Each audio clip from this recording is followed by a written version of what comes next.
불교 경전을 보다 보면요. 정말 이게 가능하다고 싶은 이야기가 있습니다. 오늘 바로 그 이야기를 한번 제대로 파헤쳐 보려고 합니다. 경전에서 부처님은 종종 예언을 하시는데요. 너는 미래에 틀림없이 부처가 될 것이다. 이렇게 도장을 꽝 찍어주시는 거예요. 이걸 수기라고 하는데 수행자에게는 이보다 더 큰 영광이 없죠. 그런데 말이죠. 만약 이 엄청난 수기를 끔찍한 지옥을 지키는 간수에게 내린다면 어떨까요? 상상해 가시나요? 죄 지은 자들을 벌하는 그 무시무시한 귀신들의 왕이 미래의 부처가 된다니요? 이건 뭐 말이 안 되잖아요? 오늘 우리가 들여다볼 이야기가 바로 이 주명귀왕의 이야기입니다. 이건 그냥 옛날 이야기가 아니에요. 우리의 가능성에 대한 모든 통념을 뒤집어버리는 아주 강력한 메시지를 담고 있거든요. 자, 어떻게 이 말도 안 되는 모순이 진실이 될 수 있는지 지금부터 저와 함께 그 비밀을 풀어보시죠. 네, 첫 번째로 지옥에서 선포된 충격적인 예언, 과연 어떤 내용이었는지 지장경의 기록을 바탕으로 한번 살펴보겠습니다. 정말 극과 극이죠. 한쪽은 지옥을 다스리고 업보에 따라 벌을 내리는 무시무시한 귀신의 왕입니다. 보기만 해도 끔찍한 모습이죠. 그런데 다른 한쪽은 뭐죠? 모든 고통과 형상에서 벗어난 궁극의 깨달음을 이룬 미래의 부처입니다. 이 둘이 같은 존재라니 바로 이 엄청난 간극이 오늘 이야기의 핵심입니다. 그리고 이게 그냥 언젠가 잘 될 거야 같은 막연한 덕담이 아니었어요. 부처님께서는 아주 구체적으로 약속하셨습니다. 자, 보세요. 무려 170겁 후에 이 겁이라는 시간은요, 우주가 한번 생겼다가 사라지는 정말 상상도 할 수 없는 시간입니다. 그때가 되면 무상열애, 즉 형상 없는 부처라는 이름으로 정주라는 깨끗한 세상에서 안락의 시대를 열 거라고 정말 디테일하지 않나요? 이래서 누구도 부정할 수 없는 공식적인 보증, 수기인 겁니다. 자, 그럼 이제 진짜 궁금해지죠. 아니, 어떻게 지옥의 귀왕이 부처가 될 수 있다는 걸까요? 그 해답은요, 이 이야기가 아주 명확하게 보여주는 대승불교의 한 가지 핵심 사상이 있습니다. 그게 바로 불성입니다. 이게 뭐냐면 우리 모두에게는, 그러니까 저나 여러분, 심지어 저 귀양 같은 존재에게조차도 내면 깊은 곳에 부처가 될 수 있는 씨앗, 잠재력이 있다는 뜻입니다. 어떤 삶을 살았든 어떤 존재이든 상관없이요. 그러니까 주명귀양의 이야기는 너도 될 수 있다는 이 보편적인 진리를 보여주는 가장 확실한 증거인 셈이죠. 이걸 일불승, 즉 하나의 수레에 비유하기도 해요. 생각해보세요. 어떤 사람은 귀신의 왕이고 어떤 사람은 학자고 또 어떤 사람은 악인일 수도 있죠. 각자 자비심을 실천하거나 공부를 하거나 참회를 하는 등 가는 길은 다 달라 보입니다. 하지만 결국 모두가 성불이라는 단 하나의 목적지를 향해 같은 수레를 타고 가고 있다는 거예요. 자, 여기서부터가 진짜 재밌습니다. 이 예언의 백미라고 할 수 있죠.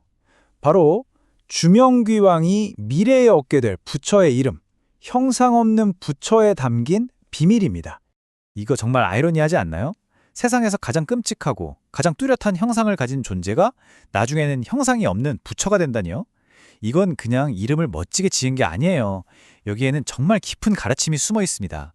그 이름이 바로 무상인데요.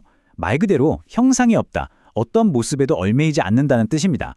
겉모습, 생각, 심지어 나라는 개념까지도 그 모든 것에 집착하지 않는 초월적인 지혜의 상태를 말하는 거죠. 즉, 주명귀왕이 지옥에서 자기 역할에 충실하면서도 그 어떤 것에도 집착하지 않았기에 바로 이 무상의 지혜를 깨달을 수 있었다는 걸 암시하는 겁니다.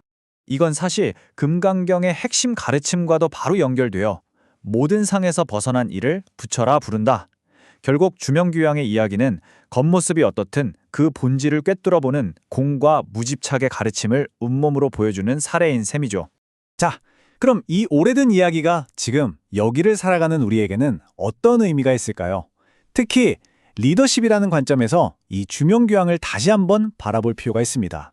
주명귀왕은 그냥 무서운 간수가 아니었습니다.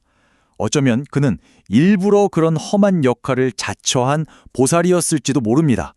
다른 존재들을 돕기 위해서, 그들을 올바른 길로 이끌기 위해서 기꺼이 험악한 가면을 쓴 거죠. 이건 마치 우리 사회에서 꼭 필요하지만 아무도 알아주지 않는 힘든 일을 묵묵히 해내는 분들을 떠올리게 합니다. 이런 리더십을 외강내유라고 하죠. 겉으로는 엄격하고 강해 보이지만 속에는 따뜻한 자비심이 있는 겁니다. 가장 어렵고 남들이 꺼리는 일을 마다하지 않고요. 누가 알아주길 바라지도 않죠. 그저 다른 이들이 잘 되기를 바라는 마음으로 자신의 권위를 벌하기 위해서가 아니라 이끌어주기 위해 사용하는 겁니다. 이게 바로 주명귀왕이 보여준 진정한 보살의 리더십 아닐까요? 자, 지금까지 어떻게 귀왕이 부처가 될 수 있었는지 그 원리를 살펴봤습니다. 그렇다면 마지막으로 가장 중요한 질문이 남았죠. 왜? 도대체 무엇 때문에 부처님은 그에게 그런 엄청난 보증을 해주셨을까요? 그 결정적인 열쇠는 과연 무엇이었을까요? 그가 지옥의 왕이라는 막강한 힘을 가져서? 아니요. 그가 높은 지위에 있어서? 그것도 아닙니다. 경전은 아주 명확하게 그 이유를 딱 한 가지로 이야기합니다. 바로 이것 때문이었습니다. 모든 존재에게 안락과 평화를 가져다 주려는 그의 끊임없는 서원. 다시 말해 그의 마음속에 있던 순수한 자비심, 그 커다란 서원 하나를 보신 겁니다. 그의 겉모습이나 역할이 아니라 그 마음의 동기를 꿰뚫어 보신 거죠. 결국 이 이야기는 주명귀왕 한 명에 대한 이야기가 아닙니다. 바로 우리 모두를 위한 이야기죠. 지금 내가 어떤 모습이든 어떤 자리에 있든 내 마음속에 다른 존재를 위하는 자비심이 있다면 이미 우리는 모두 부처가 되는 길 위에 서 있다는 강력한 보증인 셈입니다. 이 놀라운 이야기는 우리가 겉모습만 보고 판단하기 쉬운 힘들고 어려운 역할들에 대해 다시 생각하게 만듭니다. 그리고 마지막으로 우리 각자에게 이런 질문을 던지죠.